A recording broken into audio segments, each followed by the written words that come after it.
Right, thank you so much. Want to welcome back everyone. We're in the final moments of our discipleship series. You've been with me and Brother Janos. Today, we want to talk about something that is very practical. It's the healing of the soul. And in this session, Brother Janos is going to take us, and we're going to look at some of the practical aspects of Christian life. In as far as we have been in this discipleship course, there are sometimes in Christian life, people get stuck. They don't feel like they are moving forward, and things do get stagnant. So we want to look at why does that happen? Why do you get stuck? And there has to be healing of the soul. And so this is a two-part journey that you can seek spiritual help, and you can't do it alone. So, Janos, can you take us for the presentation? Yeah, thank you very much for the introduction, Johanny. Actually, I was hesitating a little bit whether I should break up this study into more or just leave it as a single piece. But I decided to leave it as a standalone presentation because in the end I will show you that this is something that you can't do on your own. This is not something that you can just listen to presentations on and on, listen for a whole long series. Been there, done that, so I'm talking from experience. It doesn't work. So if this presentation touches your heart, resonates with you, then I highly recommend that you seek some help from someone else. And I'm going to come back to this at the very end. But let's just first start where we left off last time. We've been talking about the soul. Actually, we've ended up with the soul. We've been talking about sanctification. And I'm going to talk about the soul today. Well, there's this catchy phrase, heart failure. It's a physical condition, a very bad physical condition. And I'm coining this term soul failure because it's a similar kind of thing. As Johanni mentioned, I've seen a lot of this happen when people get stuck in their Christian experience. And I found that there are two main reasons for it when I see Christians get stuck. The top reason, the number one reason when I see Christians get stuck is, well, surprise, surprise, they are not Christians yet. They are not born again. It's somewhere on the way they got stuck in the process, whether it's conversion, water baptism, spirit baptism. Somewhere in the process they got stuck and they were not born again truly. But we have already moved from that point, and I'm going to explore today the second most grievous reason why people get stuck in their Christian experience. That's what I call soul failure. It's a liability that we are carrying even after we are born again. And a lot of Christians are not mindful of that. They don't understand what's happening, and they just throw up their arms and they say, well, what's this? And a lot of Christians get receive faulty teaching based on that, and a lot of people are taught that they should try harder, or yeah, we've discussed quite a few of those ideas last time, so I'm not going to go back there. But here's the point. Even though you are born again, you go through all the steps to become a born again Christian, there are still a lot of things that Jesus said that you should learn and observe, which means there are a lot of things to do actually after you're born again, and it's not things that will make you a Christian or that will make you acceptable to God, because you already are. That's what we've been talking about last time. In your spirit, you are already perfect when you have received the Holy Spirit. You are born from the Spirit. You're already perfect. You're already a new person. But at the same time, your life might not reflect that fully. And we've been looking at this verse from 1 Thessalonians 5, verse 23, which says, the God of peace himself sanctify you completely, and may your whole spirit and soul and body be kept blameless at the coming of our Lord Jesus Christ. So like I said, we have three areas of our lives that need to come into harmony with God's original purpose or God's original plan for the human being. We've been talking about the spirit last time, which means that our actual innermost nature is renewed. We are reconnected with the Spirit of God, and so we become good trees, so to say, according to the parable, bearing good fruit.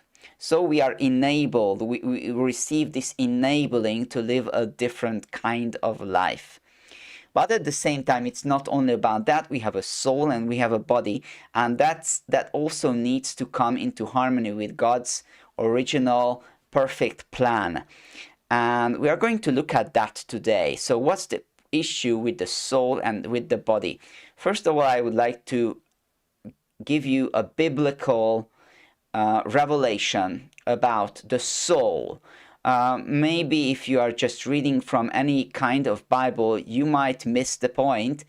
But there's a very interesting scripture in Leviticus chapter 17, verses 14 and a bit later on. But I'm not going to quote that because it says basically the same thing. It says, and if you look up the original, that's what it actually says. Maybe your Bible reads life, but it's actually the soul. It's the nephesh in Hebrew. For the soul of the flesh is its blood, as its soul is it.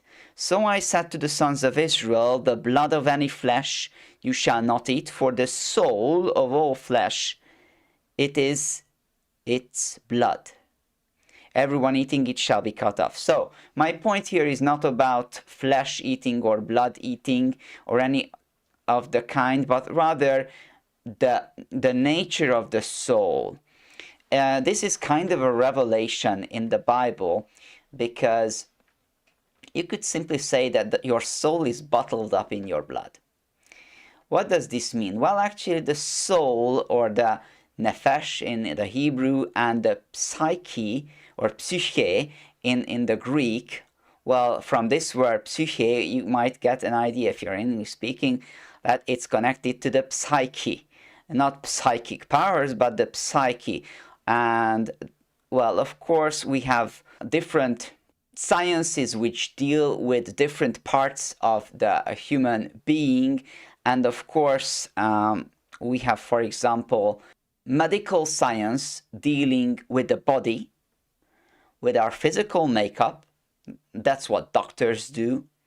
But we have another part or another area of our human being, which is the psyche. And for example, in modern today's word, psychology is what deals with this area of our being. And it's actually in the scriptures. So this is what we are talking about when we are talking about the soul. Everything that psychology deals with, it deals with the soul, all right? And basically this is the meaning and the practical aspect that you need to think about when we're talking about the soul. It's basically the emotions, the ideas, thoughts in your mind, your will, and whatever is connected to those, your habits, your character that you've built, everything that is connected to that, even some of the things that are called subconscious in modern days terminology. But you see, mostly everything that psychology deals with is connected with the biblical concept of the soul. But here's the revelation. The soul of all flesh is its blood. When you think about this in a modern biological way, if you've ever learned about this in school, well, good for you. If not, it's a revelation from the scriptures in itself. Our blood contains everything that pertains to the soul. It contains hormones, it contains various chemicals, everything that happens in our minds, in our thoughts, in our emotions is reflected in our blood. And actually it goes the other way around as well. If you inject certain kinds of chemical substances in your body, and that goes into your bloodstream, by the way, and that's how it affects your body, you might get different emotions, you might gain different thoughts, or some thoughts may be repressed in your mind. So that is how alcohol works, that is how drugs work, that is how certain kinds of music work, because it changes the chemical structure of your blood, or blood chemistry. That's what it's called in modern physiological terms. So actually, when we are dealing with the soul, we're basically dealing with your body. Everything that is in your soul is stored up in your body. And that is why this is such a hurtful and painful thought. Because, as we've learned last time, we have a double issue. And I really love this passage in Isaiah, because it's a vivid picture of our true condition as we are born onto this world. And I'm going to read it because it's really graphic. Beware, sinful nation, the people weighed down by evil deeds, all right? So the sin problem weighs you down. It puts a burden on you. And what kind of burden? It tells you. They are offspring who do wrong, children who do wicked things. So it means that it's been going on for a long time. Even your parents had the issue, their grandparents, your grandparents had the issue, and so on and so forth. So it's coming down to you. The problems are coming down to you from generation to generation. They have abandoned the Lord and rejected the Holy One of Israel. They are alienated from Him. So you see, this is what we've been talking about. Mankind as a whole has been separated from the Spirit of God. That happened with Adam, and that is the kind of life he has passed on to all his offspring. Why do you insist on being battered? Why do you continue to rebel? Your head has a massive wound. Your whole heart is sick. So you see, this is the part we've been talking about. Your whole heart is sick. So we've got a heart problem. Our spirits are alienated from the Spirit of God. But if you start really looking into this picture, there's another issue. Your head has a massive wound. So when it's speaking about head, it's in contrast to the heart. So head and heart stand for two different parts or different areas of your being. Heart stands for your spirit, and head stands for your soul, your thoughts, your emotions, everything that has to do with your soul. So it's not only your spirit that is in the wrong, but your soul as well. Your head has a massive wound. And what's even worse, it continues. From the soles of your feet to your head, there is no spot that is unharmed. There are only bruises, cuts, and open wounds. So all your body is covered in wounds. That, like I said, it's a graphic picture. But think about it. We've just been learning about the soul. The soul is basically represented in your whole physical makeup. So when it's talking about a body that is completely wounded, bruised, cut, and full of open wounds, it's talking about the state of your soul. It's a fact that you've been hurt by sin.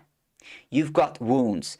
And look at what it says about these wounds. They have not been cleansed or bandaged, nor have they been treated with olive oil. So, here's the picture. You've got a heart that is sick. That is where the problem, the root of the problem lies. When you are born again, the root of the problem is cured. You receive a new heart and a new spirit. That's what Ezekiel tells us. We've been there, so we've been looked at that passage. But here's the thing. Your body is still wounded. Your soul is still sick. And it needs to be cleansed. The wounds need to be cleansed, bandaged, treated with olive oil. It means that your soul is crying out for treatment. It's crying out for healing, even after you're born again. And actually, this is the picture we've looked at in the New Testament. Paul talks about this. In Galatians 5, remember, it says that the spirit and the flesh are in opposition to each other. The desires of the flesh are against the spirit, and vice versa.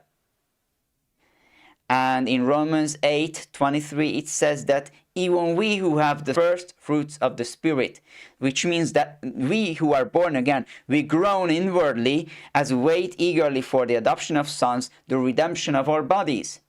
So that's why we are groaning inwardly. That's what causes us trouble and pain and suffering. It's not the outside world so much. Of course, that causes us a lot of trouble too.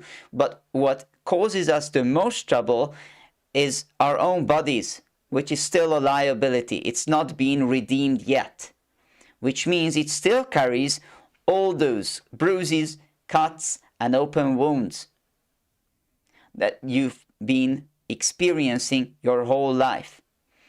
So that really means that this is a painful liability, by the way. So even when you're born again, you will come to the realization that some things have immediately changed, but others did not. And it's a fact of life. So the scripture is not hiding any of this from us. But at the same time, it gives us the way out. Because as we've read in Romans 12 and Romans 8, even though or although the body is dead because of sin, the spirit is life because of righteousness. So your body is dead because of sin. It's been cut, bruised, battered, whatever. So your soul is hurt. It's not working the way it should in terms of emotions and thoughts and habits and whatever you've received as a child, as an adult, whatever you did to misalign yourself from the original plan of God, well, intentionally or unintentionally, whatever. Most of it is unintentional, by the way, but it's still a fact of life. The body is dead because of sin. So your parents have messed up, your grandparents have messed up, you have messed up. It's a fact of life. We've all messed up. So that's not the point. I'm trying to put the blame on anyone. The point is that we've all messed up and we are bearing some of the consequences.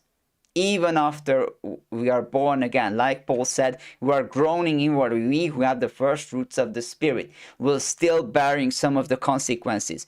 But here's the deal. Paul says it plainly.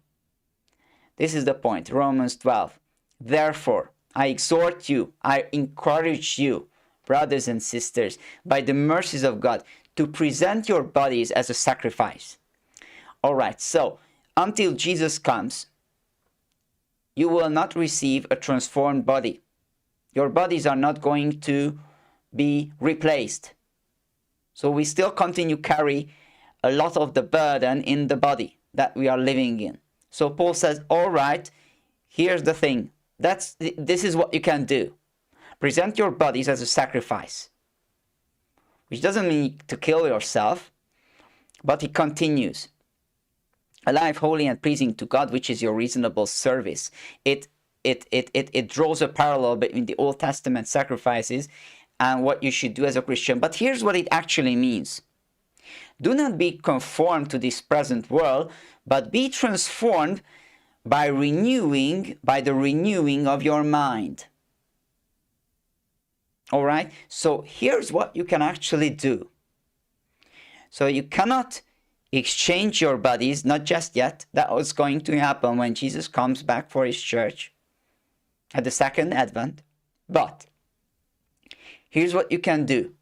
Don't cling to your bodies. Present it as a sacrifice. Let everything go. Because if you sacrifice something, you let it go. You are not going to try to use it. Because if you sacrifice something, it's gone. All right? It's gone for good. You're not going to use it anymore.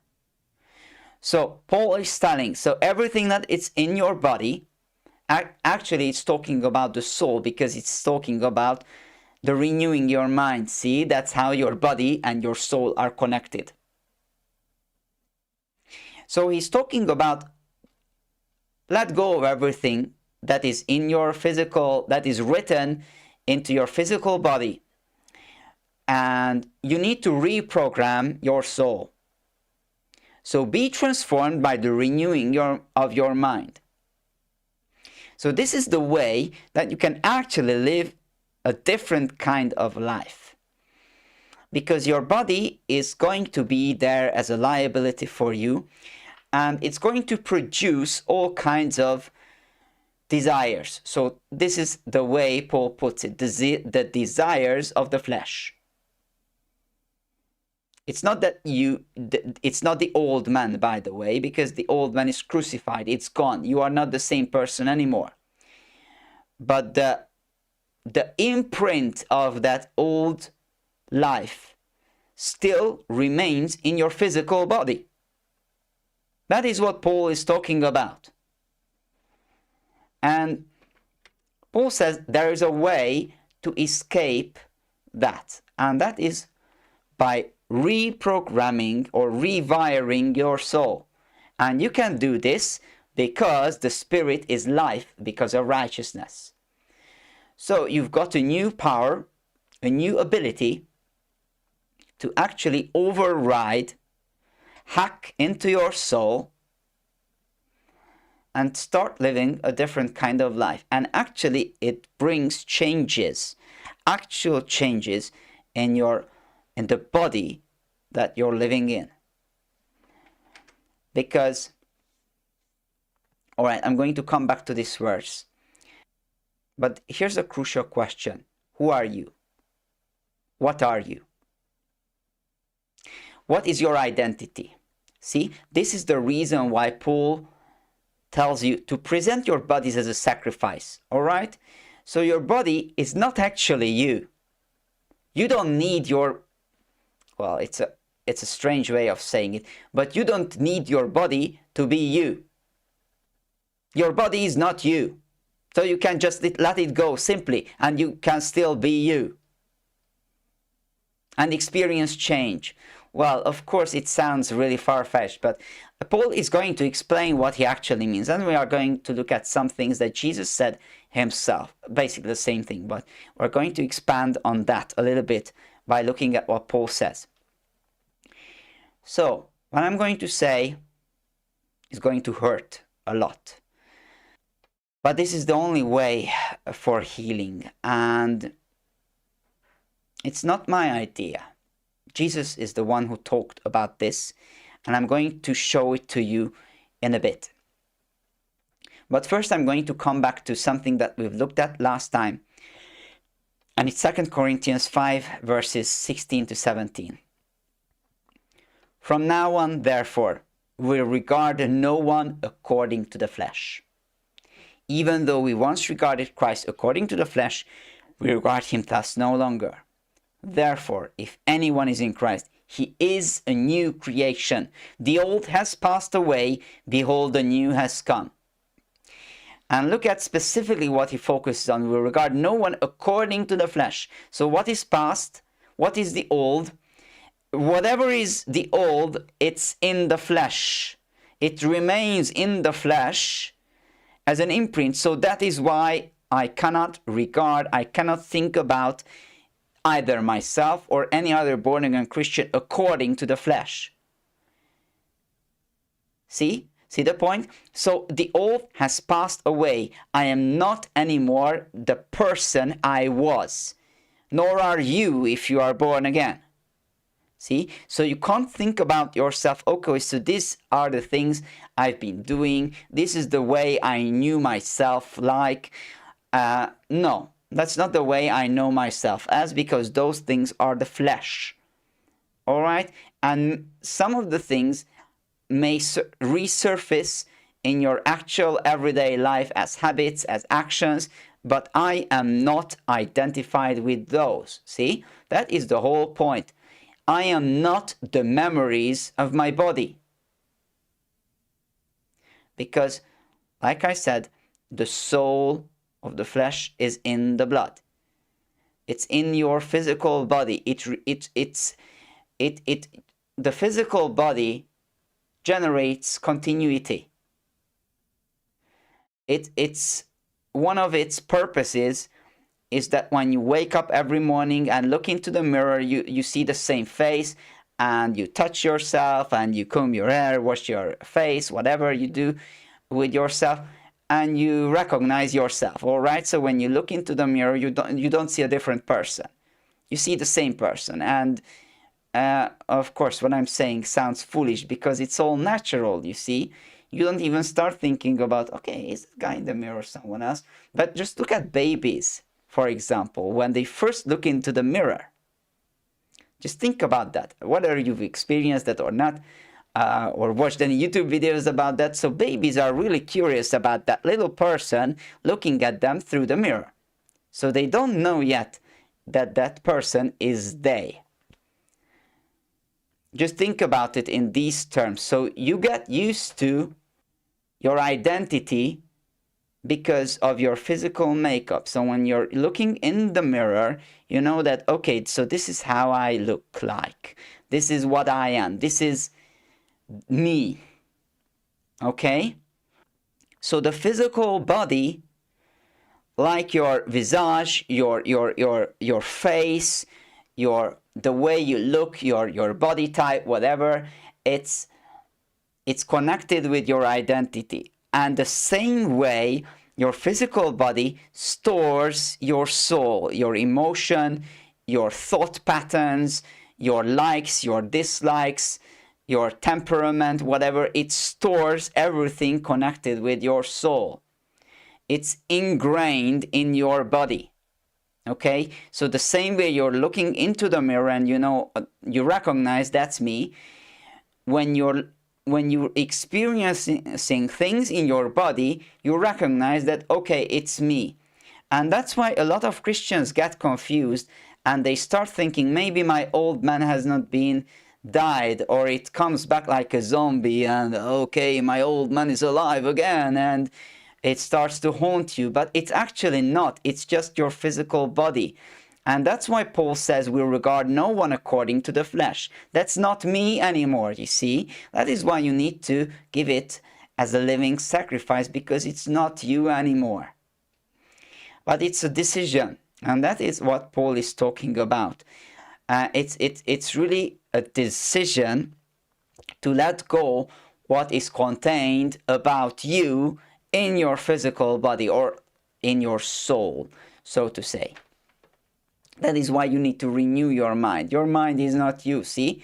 Your mind is just a working of an operation, a function of your soul, which is contained in your body. So again, see, it's nothing that is really you. The real you is your spirit. And it's already connected with Jesus. It's saved. It's going to be working out perfectly after the resurrection, or if you get a new body at the coming of Jesus Christ. So don't ever think about trying to perfect your body, or thinking that, well, if my body is not perfect yet, how can I be saved? It's not about that. It's about living a quality life. Well, Jesus talked about this actually quite a lot. And one of the main topics that he used for illustrating the healing of the soul is actually forgiveness. I'm going to read to you from Matthew 5 and some other passages. But I highly recommend that you actually study, because Jesus taught that you should be learning what he taught and do what he taught. So then, if you bring your gift to the altar and there you remember that your brother has something against you, leave your gift there in front of the altar. First, go and be reconciled to your brother, and then come and present your gift. Reach agreement quickly with your accuser while on the way to court, or he may hand you over to the judge, and the judge hand you over to the warden, and you will be thrown into prison. I tell you the truth, you will never get out of there until you have paid the last penny. Well, you might wonder that, okay, Jesus might be talking about real life scenarios. Well, people get caught up in some kind of monetary debate about property or whatever, and it applies. I mean, it does apply to practical situations. But as I'm going to read to you the next couple of passages, you will see that Jesus is talking about a spiritual law. And he's talking about the way you treat others. So when you realize that you've mistreated someone and you don't want to reconcile to that person, you don't want to fix the situation, you're leaving that person hurt.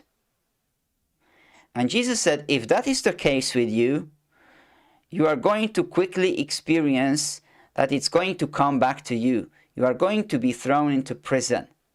And what this actually means is that you are not going to experience freedom in your own life. Because you are going to, well, this is not what he says here, but he says that in other places.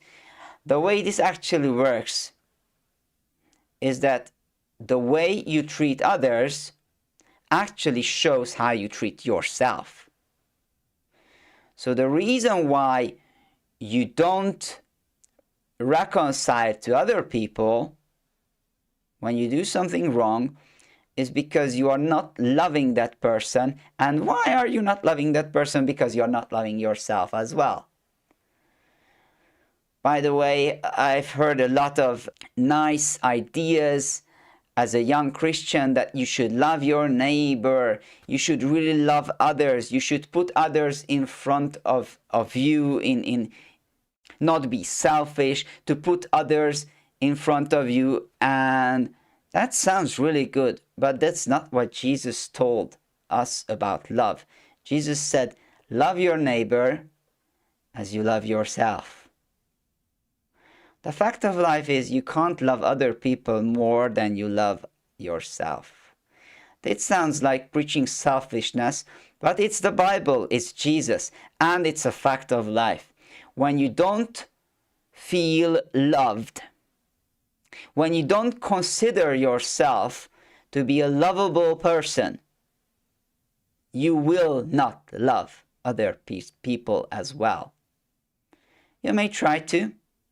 You may do things that seem like genuine love for another person, but as long as you don't love yourself, you will just keep doing things that might look like love, but they aren't. Because true love stems from a solid identity of being loved. Of being loved. I am loved, and this is the reason why I love. If you don't feel loved, you won't love. And Jesus puts this in these words in Matthew 6, verses 14 and 15. If you're already a religious person and you've heard the Lord's Prayer, and as a child, this is the first prayer I've been taught by my parents, and they thought that this is something that one should recite over and over again, which is not the case. This is not the reason why Jesus taught this prayer. But anyway, let's just jump from that. But it's really interesting. If you read that prayer, there would be so many things that could be explained out of that prayer, but there's just one single thing that Jesus takes and emphasizes and makes it a very big thing. Matthew 6, verses 14-15. For if you forgive others their sins, your heavenly Father will also forgive you. But if you do not forgive others, your Father will not forgive you your sins. And actually, there's even a whole parable about this. You can read about that in Matthew 18, verses, well, I'm not going to quote the whole thing. I just quoted to you the last few verses of it, because I want to point out something. Again, he's talking about the prison as well. So this is the way you can see that in the previous account, Jesus was also talking about the spiritual application of forgiveness and not about some worldly court that is going to judge you for not forgiving. I mean, who cares? Worldly courts don't care about whether you forgive someone in your heart or not. but the Heavenly Father does. But here's the thing. You might think that the Father is playing it hard on you. So if you don't forgive, I'm not going to forgive you either. Okay? A lot of Christians think about like that, but it's not the case. It's the other way around. If you don't forgive, it means that you yourself are not able to receive God's forgiveness. So you yourself have not accepted the forgiveness of God in your heart. And that is what really Jesus teaches really. And this is the point where we are coming back to this idea of healing of the soul. So each and every one of us are hurt. It's a fact of life, whether you admit it or not, whether you know all the details or not. As for myself, I thought about myself in a very positive way. I thought that I was coming from a pretty decent family. My parents were all okay. They were nice people.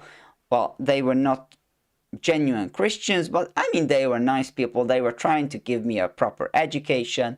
They were not shouting at me. I had a pretty good, decent life as a child as I grew up. And only recently I've came to realize that, hey, there's so many things that they haven't given me, and so many things that where they actually hurt me by not doing some things that they should have. So it's not only things that were done to you, sometimes it's omission as well. So every one of us are hurt. Every one of us can say that we have not been loved as we ought to have been loved, because God has created all of us, every single one of us, in a way that we are to experience complete acceptance, love, and, well, I should say satisfaction, fullness, a good feeling about your own self, about your own life, security, peace.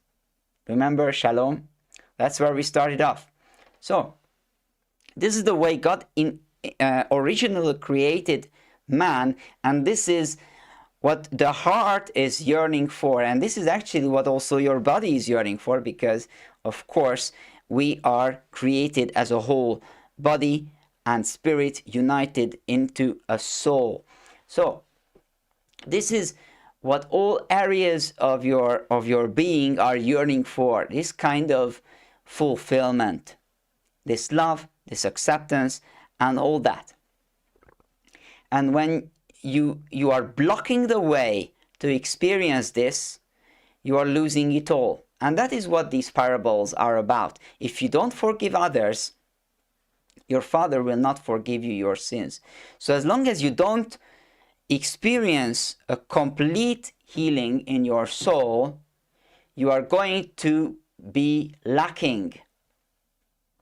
You are going to find that there are things missing. You won't feel that you are accepted with God. You will feel insecure in your life. You will keep on stressing out. You will keep on trying to please God by doing things that you think that He expects you to do, and yet you fail and feel miserable.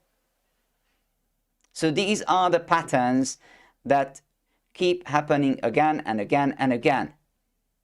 So it's not just one or two misguided people. It's a law that governs the way the soul works.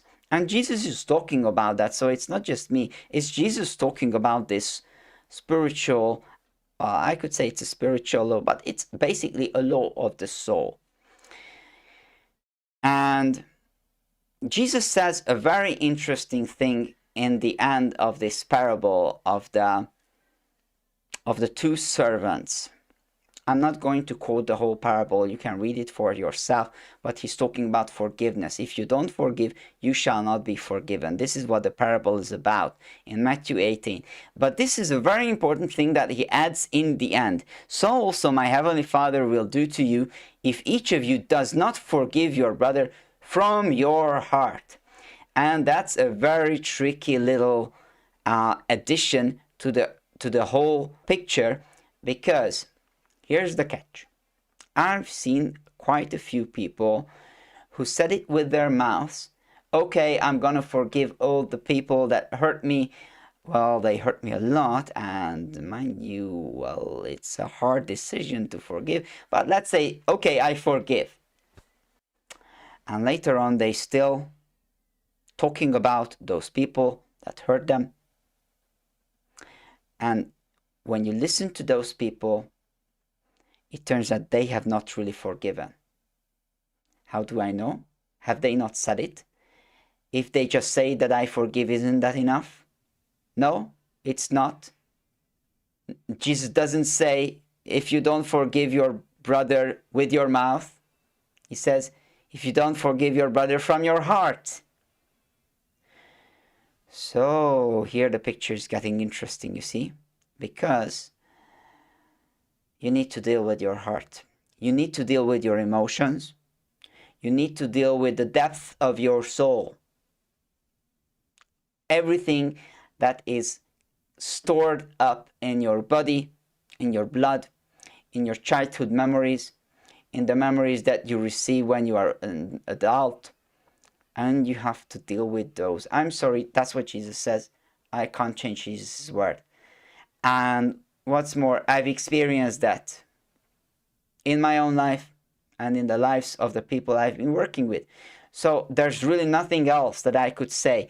I've been seeing a lot of Christians' lives ruined because of this very thing. They've not taken the time to explore what hurts they have and to deal with those hurts, and ultimately the hurts got to them and ruined their lives.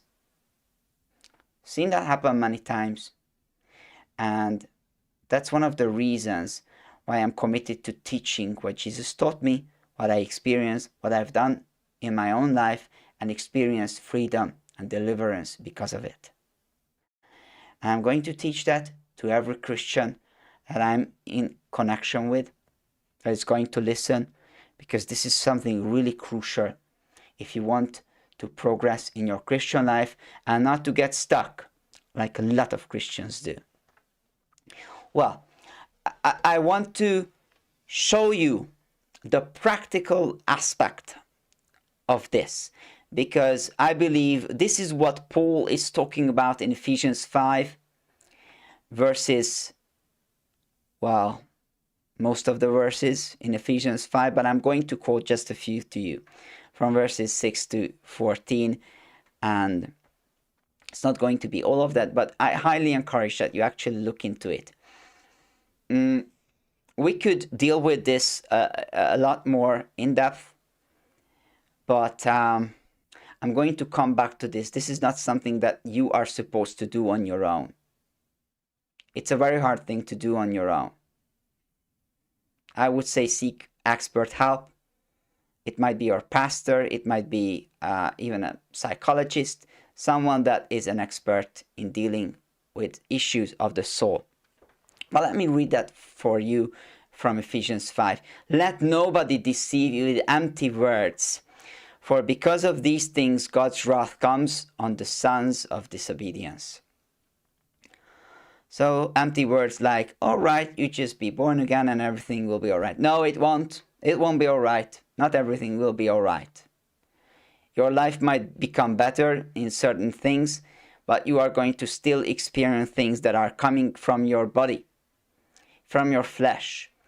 And you will feel bad about them and you will be puzzled about them. You might even lose the faith because of that, if those impulses are strong enough. So it's not okay. Don't let anyone deceive you with empty words. That is okay. Therefore, do not be sharers with them. For you were at one time darkness, but now you are light in the Lord. Do not participate in the unfruitful deeds of darkness, but rather expose them.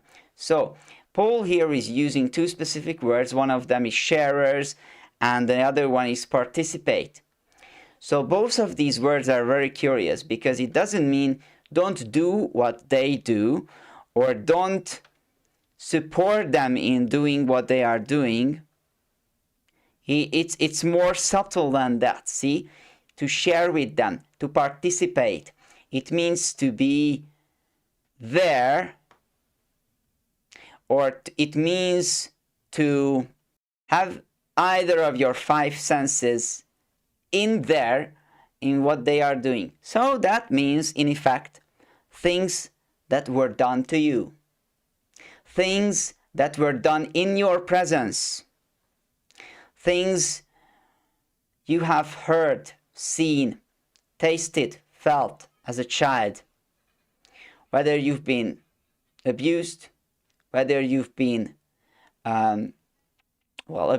there's so many kinds of abuse. There's verbal abuse, emotional abuse, physical abuse, sexual abuse. So any kind of mistreatment you've received as a child, you've been sharers with them. You've participated in the unfruitful deeds of darkness. It affected your body. See? That is the thing that Paul is talking about. He says, do not participate in them, rather expose them. You need to bring those things to the light. That is what Jesus was talking about, to forgive from the heart. Because your heart, your feelings, your emotions, many times when you are deeply hurt, they are repressed. They are stored deeply in the subconscious. Those are areas of your soul not readily accessible to you. And Jesus and Paul likewise said you need to forgive from your heart. So you need to bring those things to light. You need to expose them. And he's specifically talking about the things they do in secret are shameful even to mention. So there are things in your life, there were things in my life which were shameful. I did not wish to talk about them. I did not wish even to know about them consciously. See? And yet they were affecting me. They were affecting my Christian walk, and I did not understand for a long time why I'm having those habits, why I keep failing in a lot of things. Until I understood, all right, those things are the unfruitful deeds of darkness, whether I was doing them or whether others were doing them and I was participating just by being there or just by suffering the consequences of it while others were doing them. I have nothing any more to do with them, so I'm bringing everything to the light. But all things being exposed to the light are made visible. For everything made visible is light. And for this reason it says, awake, O sleeper, rise from the dead, and Christ will shine on you. So do you want to experience complete freedom, complete deliverance, and keep that deliverance in your life? That is the crucial question. Do you want Christ to shine on you? Do you want that kind of life that you are supposed to live as a Christian, that you are given as a gift as a Christian? Do you want to live that quality life? Well, you need to rise from the dead. And spiritually speaking, you've already risen when you were born again. See? But it's not talking about that. He's talking about the body and the soul. And the only way you can cleanse your soul is by exposing the things, the secret, the dark secrets of your past, and divorcing yourself of it, casting it out of your life, having nothing to do with them whatsoever. And one of the ways you can actually do that is by grieving, mourning, and weeping over it, by pouring out your heart to God. This is what it says in Lamentations chapter 2 verse 19. Get up, cry out in the night, when the night watches start. Pour out your heart like water before the face of the Lord. Lift up your hands to him for your children's lives, They are fainting from hunger at every street corner. So you see, here's a picture of Jerusalem being sacked, and even children are suffering the consequences. But you know, it has a spiritual application.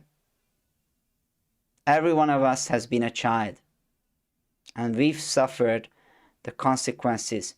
We've been fainting from hunger, a hunger for love, a hunger for acceptance, a hunger for something that was not given to us. Have you ever cried out before the Lord?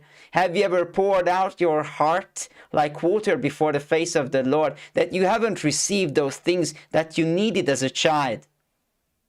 You were robbed of love as a child. Have you ever done that? This is the thing that will lead you into healing of your soul. This is how James put this. This is New Testament already, so see, it's not just some kind of made-up spiritual application. It's real New Testament practical advice. Draw near to God, and He will draw near to you. How do you do that? Do you want to be closer to God? Do you want to experience Him more? Well, here's the catch. Cleanse your hands, you sinners, and make your hearts pure. He's talking about your emotions. He's talking about your conscience. He's talking about whatever you experience in your physical bodies. All right, how you do that? You double-minded. So you feel that, all right, I've been born again. I have these new impulses in my heart, but at the same time, I'm still experiencing the old habits of my life, or the old impulses that are coming from my body. They are memories from my body. It's like schizophrenia. It's like being double-minded. Well, James says this is the way. Grieve, mourn, and weep.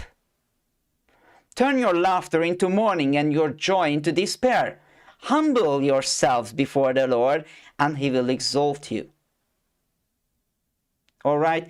So there's a place to mourn your old life, to mourn what you have not been given, to cry over it, because this is the way you will distance yourself from it. You will be cleansed from it. But like I said, I'm going to come back to this. This is not something you need to do on your own. This is something that you really should seek help with. And this is what James is talking about. If you read James chapter 5, this is what it says. Is anyone among you ill? Well, you might think it's talking about general sickness, physical sickness. Well, there's all kinds of sicknesses. Let's just heal the sicknesses. Well, James has become more educated about that than most Christians are. So he's talking about a little more than that. Just bear with me. He should summon the elders of the church, all right? So he said, ask for help. First thing. And they should pray for him and anoint him with olive oil in the name of the Lord. Well, if you just read it until that point, you might think, well, it's just a simple prayer. Okay, we'll pray for the person, we anoint him with olive oil, and that's it. And the prayer of the faith will save the one who is sick, and the Lord will raise him up. You might think, okay, that's it. Fine, sickness healed, gone, everything fine. But listen, this is how it continues. And if he has committed sins, he will be forgiven. So, here's the thing. Here's the rule of thumb. This is what you should follow. Confess your sins to one another and pray for one another so that you may be healed. The prayer of a righteous person has great effectiveness. See, most of the times when you are meeting sickness in your own body or in someone else's life, most of the times, well, probably not each and every time, because there are some accidents, but most of the times the sicknesses are related to the soul. In modern terminology, they are called psychosomatic sicknesses or illnesses. They take up the greatest chunk of all the sicknesses and illnesses you have in this world. They have to do with the wrong functioning of the soul.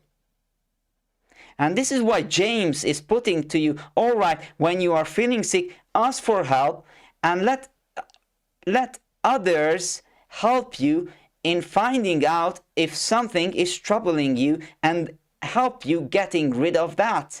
Help you get rid of the root cause of your sickness, all right, which is an issue in your soul.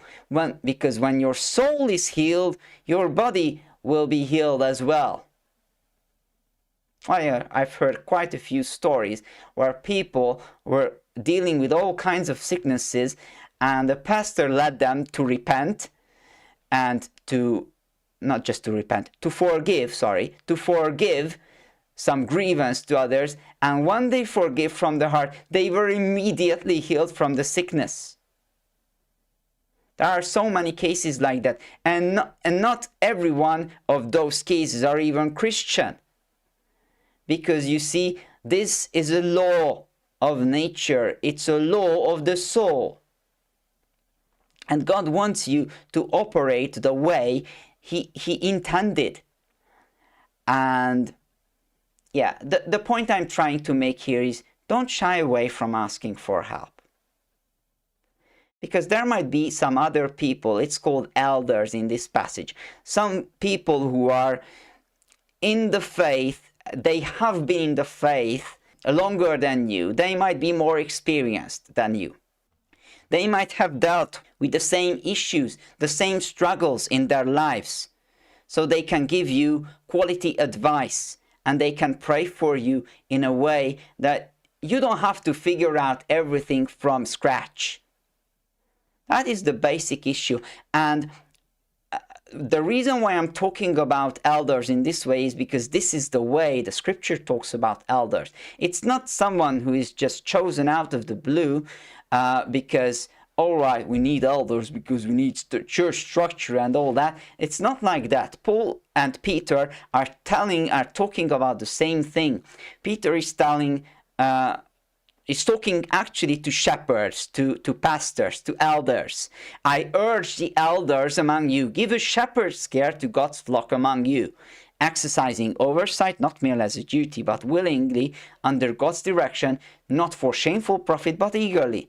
And do not lord it over those entrusted to you, but, and here's the thing, be examples to the flock.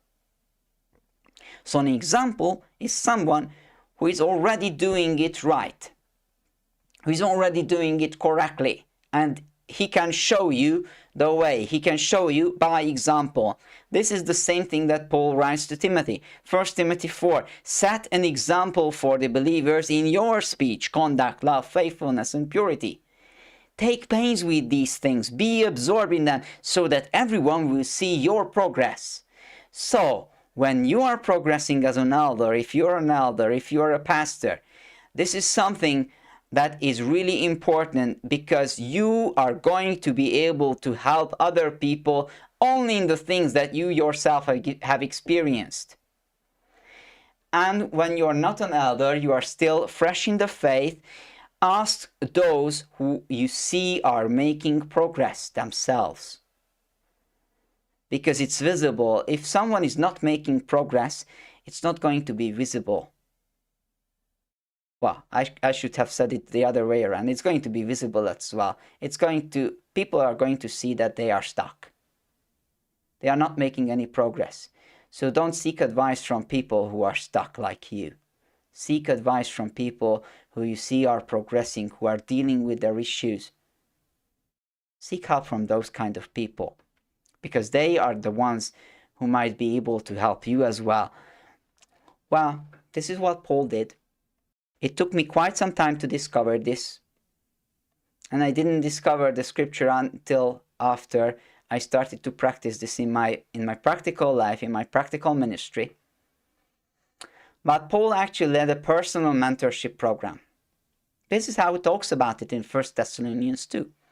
You are witnesses, and God also, how holy and righteous and blameless was our conduct toward you believers.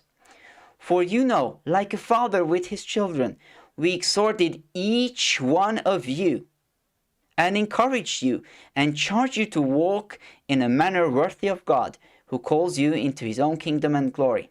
So you see, you might skip over this tiny little passage, but he says it plainly. We exhorted, we encouraged each one of you, which means he took the pains to talk to every single Christian individually, to help them in whatever they are stuck, to encourage them and to show them how to walk in a manner worthy of God, how to deal with their difficulties.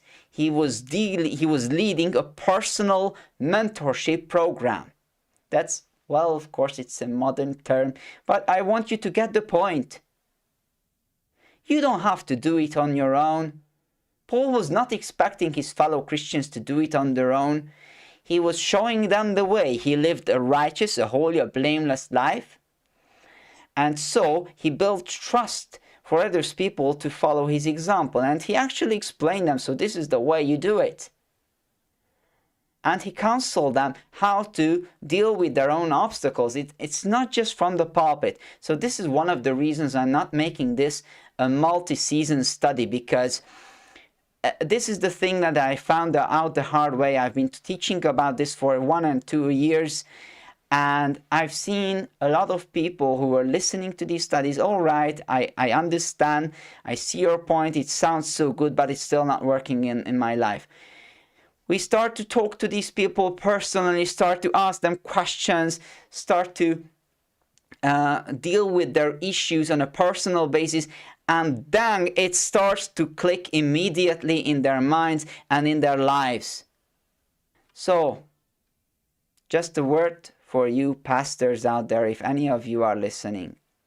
If you are not progressing in your personal journey of the healing of the soul, you won't be able to help anyone. You will get stuck, and you will produce people who get stuck. Find help. Find a way. Experience the way for your own selves. And for those of you who are trying to find a way for yourself, not pastors, but anyone of you Christians, I advise you to seek out a personal mentor. This is what I encourage our own people to do that get baptized in our fellowship. Find someone who is going to mentor you. Of course, I'm doing that myself. I have a co-worker. We are doing that both at the same time. But it's really important. That's the way to see quality results. That's the way I saw quality results in my own life, in other people's lives. And this is what the Bible is talking about. This is not something that you should be doing on your own. So, I'm just going to sum up this topic with this verse. May the God of peace himself sanctify you completely. May your whole spirit and soul and body be kept blameless at the coming of our Lord Jesus Christ. There's really not much else to say about this in a presentation. These things are not presentation worthy. These things are worthy of personal discussions in a personal mentorship program. So that's what I'm encouraging you to focus on, to aim for, to seek out. Because this is the way that you are actually going to find healing for your soul and to experience a different level of your Christian life. I honestly pray that you don't only listen to this, but actually start acting on it and experience the power of the Word of God through the Spirit that is already in you if you are born again. May the grace of God be on you. Amen. Amen. Thank you so much for the message, and I pray that that message sounded home to everyone, and more especially for those who are hearing this right? And the Lord is speaking to them. As we have others on the journey before us to help us along the way, so God will also put others in our journey to help them along the way. So God is using us as ministers, also minister to others, but most likely He wants to heal our soul. May God be praised for this session. To Him be glory. Amen. Amen.